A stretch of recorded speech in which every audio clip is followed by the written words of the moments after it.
नमस्कार, स्वागत है आपका। मैं हूं आपके साथ आसिफ खान। एक कहावत सुनी होगी आपने कि 100 सुनार की तो एक लोहार की। बिल्कुल ऐसा ही भारत की राजनीति में इस वक्त हो रहा है। 100 सुनार की यानी कि सरकार जिस तरह से कामकाज कर रही थी, एक लोहार की यानी कि विपक्षी पार्टियां। अब मॉनसून सत्र चल रहा है, उसमें बिल्कुल ऐसा ही देखने को मिला। प्रधानमंत्री नरेंद्र मोदी पहले लोकसभा में पहुंचते हैं और नए मंत्रिमंडल में जिन मंत्रियों को शामिल किया, इंट्रोड्यूस करा रहे थे कि किन किन मंत्रियों को शामिल किया गया, लेकिन लोकसभा में विपक्षी पार्टियों ने जमकर हंगामा काटा। प्रधानमंत्री लिस्ट अपनी पढ़ रहे थे कि किस किस मंत्री को शामिल किया, लिस्ट तक नहीं पढ़ने दी विपक्षी पार्टियों ने। आखिरकार जल्द ही उन्होंने अपनी बात को ख़त्म किया और कहा कि जो लिस्ट मैं पढ़ना चाह रहा था वो मैं लोकसभा स्पीकर को दे रहा हूं। चलिए आपको दिखाते हैं कि लोकसभा में किस तरह से प्रधानमंत्री के भाषण के दौरान हंगामा हुआ। देखिए तस्वीरें। माननीय अध्यक्ष जी,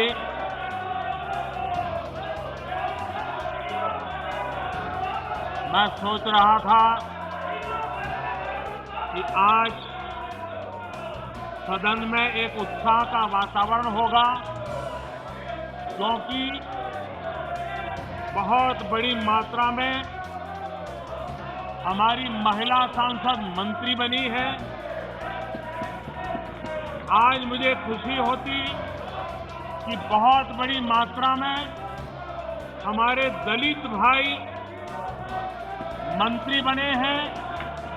खुशी होती आज हमारे आदिवासी शेड्यूल ट्राइब के सारे साथी बहुत बड़ी मात्रा में मंत्री बने हैं, सबको खुशी होती। माननीय अध्यक्ष जी, इस बार सदन में हमारे साथी सांसद जो किसान परिवार से हैं, ग्रामीण परिवेश के हैं, सामाजिक आर्थिक रूप से पिछड़े वर्ग से हैं, ओबीसी समाज से हैं, बहुत बड़ी मात्रा में उनको मंत्रिपरिषद में मौका मिला। उनका परिचय करने का आनंद होता। हर बेंच पर से बेंच को थपथपा करके उनका गौरव किया गया होता।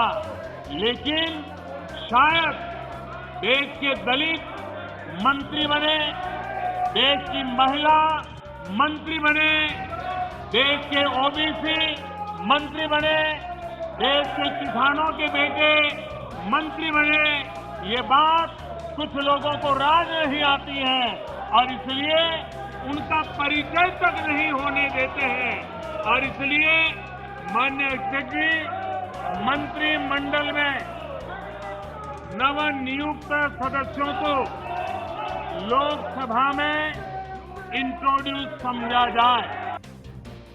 तो देखा आपने कि किस तरह से लोकसभा में जमकर हंगामा हुआ। प्रधानमंत्री के भाषण के दौरान बहुत ज़्यादा कॉन्फिडेंस में विपक्षी पार्टियां दिखाई दे रही हैं, क्योंकि उनके पास बहुत बड़े बड़े मुद्दे हैं। फ़ोन टैपिंग का मामला हो, चाहे किसानों के खिलाफ कृषि कानून का मामला हो, बढ़ते पेट्रोल डीजल के दाम हो, चाहे कोरोना काल में अव्यवस्था हो, ये तमाम मुद्दे पास हैं विपक्ष के। इसीलिए विपक्ष पूरे कॉन्फिडेंस में दिखाई दे रहा है।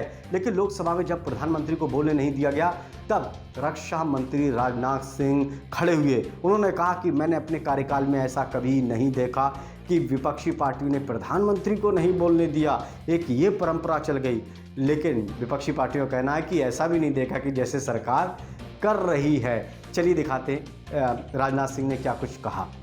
की सबसे बड़ी स्ट्रेंथ होती है और इसे बनाकर रखना अध्यक्ष महोदय, यह पक्ष और विपक्ष सबकी जिम्मेदारी होती है। और यह हेल्दी ट्रेडिशन संसद के जो बनते हैं वह संविधान के प्राविधानों से बनते हैं, वह रूल्स और प्रोसीजर से ही यह सब सारे हेल्दी ट्रेडिशंस बनते हैं।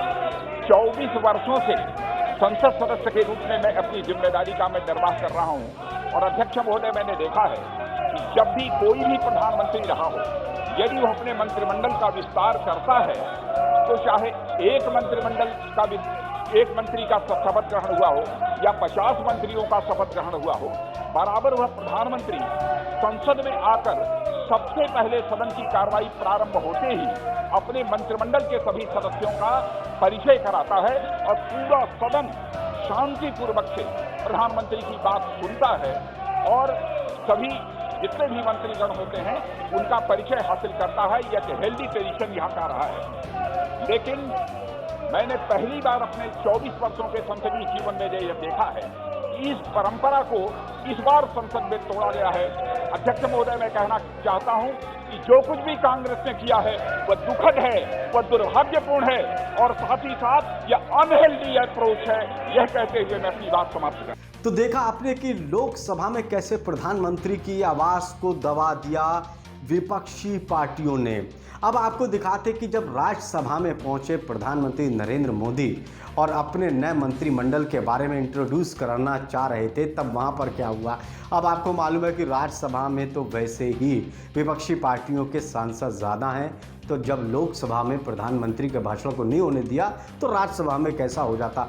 वही अमूमन हाल राज्यसभा में देखने को मिला और प्रधानमंत्री नरेंद्र मोदी ने भी राज्यसभा में वही बात दोहराई जो लोकसभा में बात कही और जल्दी ही अपनी बात को खत्म किया। सुनिए। मंत्रिमंडल के नए सदस्यों का इस सदन में परिचय कराने के लिए आदेश किया। आज एक ऐसा अवसर है इस सदन का जब इस देश के गांव के Nothing shall go on record other than the Prime Minister. परिवार के बच्चे आज जब मंत्री बनकर के इस सम्मानीय सदन में उनका परिचय हो रहा है तो कुछ लोगों को बड़ी पीड़ा हो रही है। आज इस सदन में महिलाएं जो मंत्री बनी हैं उनका परिचय हो रहा है। वो कौन सी महिला विरोधी मानसिकता है कि जिसके कारण इस सदन में उनका नाम भी सुनने को तैयार नहीं है, उनका परिचय भी कराने को तैयार नहीं है। माननीय अध्यक्ष जी, बहुत बड़ी मात्रा में शेड्यूल्ड ट्राइब के हमारे सांसद साथी मंत्री बने हैं। हमारे आदिवासियों के प्रति ऐसी कौन सी इनके प्रति रोष की भावना है कि वे आदिवासी मंत्रियों का परिचय इस सम्मानीय सदन में हो, ये भी उनको पसंद नहीं आ रहा है। माननीय अध्यक्ष जी, इस सदन में बहुत बड़ी मात्रा में दलित मंत्रियों का परिचय हो रहा है। दलित समाज के इन प्रतिनिधियों का नाम सुनने को ये तैयार नहीं है। ये कौन सी मानसिकता है जो दलितों का गौरव करने को तैयार नहीं, आदिवासियों का गौरव करने को तैयार नहीं, किसान के बेटे का गौरव करने का तैयार नहीं। ये कौन सी मानसिकता है जो महिलाओं का गौरव करने को तैयार नहीं। इस प्रकार की विकृत मानसिकता पहली बार सदन ने देखी है और इसलिए माननीय अध्यक्ष जी, आपने परिचय कराने के लिए जो अवसर दिया इसके लिए मैं आपका आभारी हूं।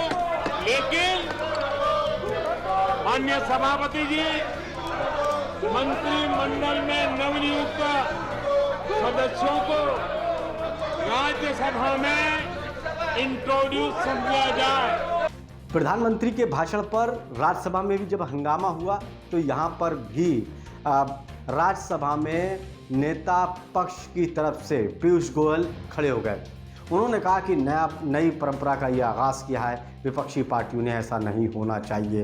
यानी कि लोकसभा में राजनाथ सिंह तो राज्यसभा में पीयूष गोयल ने संभाला। इस उच्च सदन में चलते आ रही है कि जब भी नया मंत्रिमंडल बनता है, जब भी मंत्रिमंडल में विस्तार होता है, तब माननीय प्रधानमंत्री जी सबका परिचय हमारे सदस्यों को करते हैं। ये परंपरा आज की नहीं है, दशकों से जवाहरलाल नेहरू जी के समय से चलते जा रही है। आज बड़ा दुर्भाग्यपूर्ण स्थिति विपक्ष के साथियों ने खड़ी की है और मुझे बड़ा दुख के साथ इसको खंडन करना पड़ रहा है। इस प्रकार का व्यवहार देश की लोकतंत्र की परंपरा के लिए बहुत हानिकारक रहेगा। आज पूरे देश की आशाएं आकांक्षाएं हम सबके साथ जुड़ी हुई है। पूरा देश इस दृश्य को देखकर आज पीड़ा करेगा कि जो हमारे ऊपर दायित्व उन्होंने दिया है उसको हम अच्छी तरीके से निर्वाह नहीं कर पा रहे हैं। मैं खंडन करता हूँ इस प्रकार का व्यवहार मेरे साथी सदस्यों का, और आपका भी अपमान जिस प्रकार से आज किया गया कि आपको बोलने नहीं दिया, आप अपना वक्तव्य नहीं रख पाए, बहुत ही दुर्भाग्यपूर्ण स्थिति आज इस सदन में शायद पहली बार ही देखी। तो देखा आपने कि किस तरह से प्रधानमंत्री के भाषण को विपक्षी पार्टियों ने दबा दिया। अब सवाल यह कि मॉनसून सत्र कैसे चलेगा। राज्यसभा की कार्रवाई स्थगित कर दी गई है एक दिन के लिए, तो फिर कैसे चलेगा मॉनसून सत्र जब प्रधानमंत्री नरेंद्र मोदी को ही बोलने नहीं दे रहा, विपक्षी दल बोलने नहीं दे रहे हैं। तो ऐसे में बाकी जब कैबिनेट मंत्री बोलेंगे, मंत्री अपनी बात रखेंगे, तो फिर विपक्ष कैसे ये सदन को चलने देगा। अब देख रहा यह है कि मॉनसून सत्र कहीं विपक्ष के हंगामे की भेंट ना चढ़ जाए। नमस्कार।